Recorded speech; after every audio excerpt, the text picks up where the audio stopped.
नमस्कार दोस्तों, कैसे हैं आप सब। आशा करता हूं आप सभी सकुशल एवं स्वस्थ होंगे। दोस्तों, आज हम बात करेंगे आने वाले 6 महीनों की ग्रह स्थिति से हमारे देश पर क्या फ़र्क पड़ने वाला है। उसी के संदर्भ में यह वीडियो बना रहे हैं, जिसमें हम जून 2021 से नवंबर 2021 तक की ग्रह गोचरीय संभावनाओं के बारे में बात करेंगे। जैसा कि हम सभी आज कोरोना जैसी महामारी की दूसरी लहर से भयभीत हैं और सभी इसके जल्द खत्म होने की प्रार्थना भी कर रहे हैं, तो क्या हमें इससे जल्द ही निजात मिलने वाली है या अभी इसके और घातक परिणाम मिलने की संभावना है, तथा ग्रह गोचर के अनुसार क्या होने वाला है और हमारे देश के लिए आने वाले 6 महीने किस ओर इशारा करते हैं। इन्हीं संभावनाओं पर इस वीडियो में हम चर्चा करेंगे।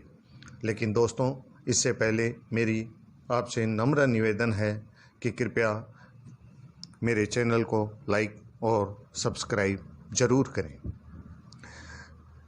सबसे पहले चर्चा करते हैं हमारे देश भारत के अगले 6 महीने कैसे रहेंगे। आपको जानकर हैरत होगी कि हमारा देश के सामने एक बहुत ही बड़ा संकट आने वाला है। जी हाँ दोस्तों, 15 जून के बाद कोई भी पड़ोसी मुल्क या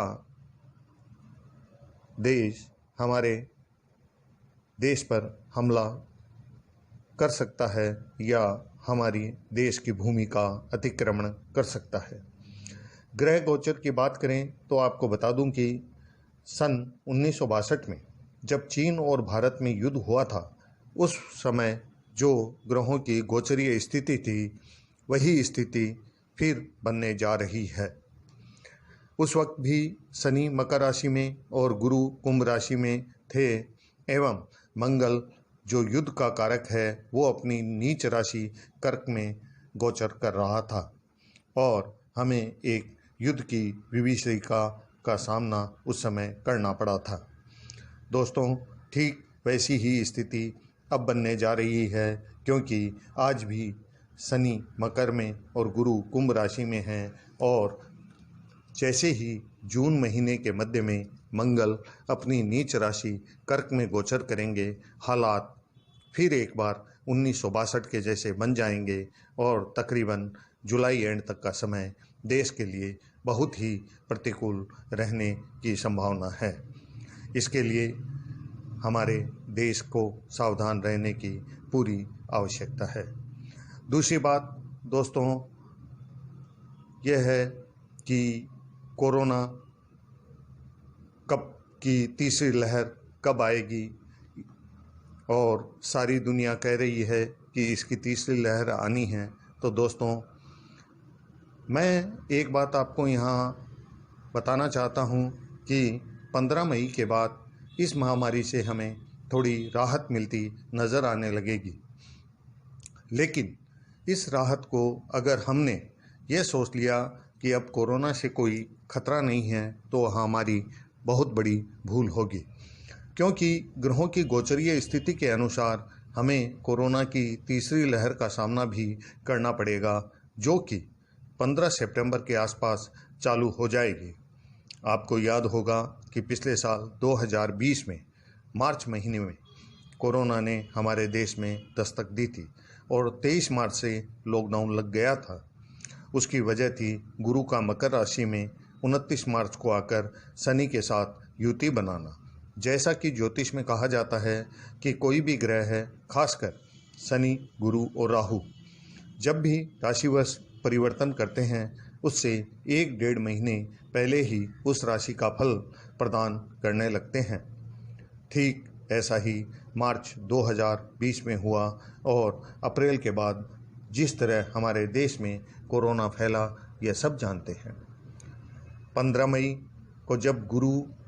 मई 2020 को जब गुरु वापस वक्री हुआ, उसके बाद धीरे धीरे हमें राहत मिलती चली गई और गुरु के वापस जून एंड में धनु राशि में प्रवेश करते ही देश वापस ये सामान्य स्थिति में आने लगा। इन सब घटनाओं के घटित होने में उस वक्त राहु की दृष्टि भी बहुत अहम थी। दोस्तों, अब गुरु ग्रह 22 जून 2021 के आसपास वक्री होने जा रहे हैं और सितंबर में ये वक्र अवस्था में वापस अपनी नीच राशि मकर में प्रवेश करेंगे और शनि के साथ वापस युति बनाएंगे तथा शनि और गुरु दोनों पर उच्च के राहु की दृष्टि पड़ेगी। यह एक योग एक बार फिर किसी बड़ी समस्या या महामारी का संकेत देता है और वो कोरोना की तीसरी लहर होने की संभावना है।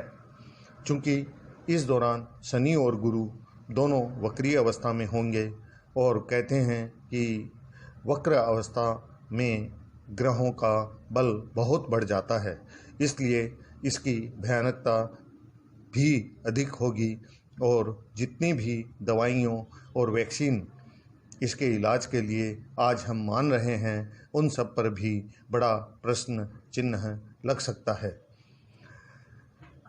यह समय नवंबर एंड तक रहेगा।